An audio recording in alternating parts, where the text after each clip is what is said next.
So what does it take to succeed in today's marketplace? Every time I go into a business or I'm talking with a business owner and I ask how things are going, I hear pretty much the same thing.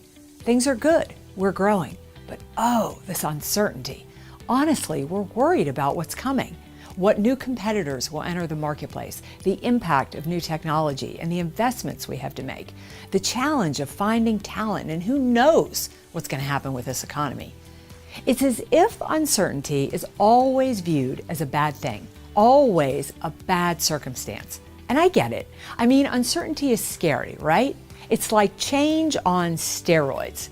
In essence, uncertainty means change is coming. You just don't know what that change is, when it will happen, or what it will bring. And how are you supposed to grow a business or build a company in an environment like that?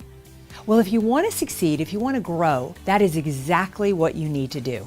We are living in the age of uncertainty, and your success is directly related to how soon and how deeply you embrace that.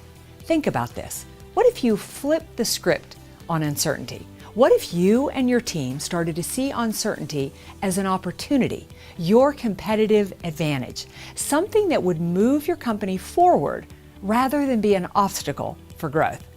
That is why I wrote this book, and that is why I created this keynote, Success Redefined, Strategies to Turn Uncertainty to Competitive Advantage.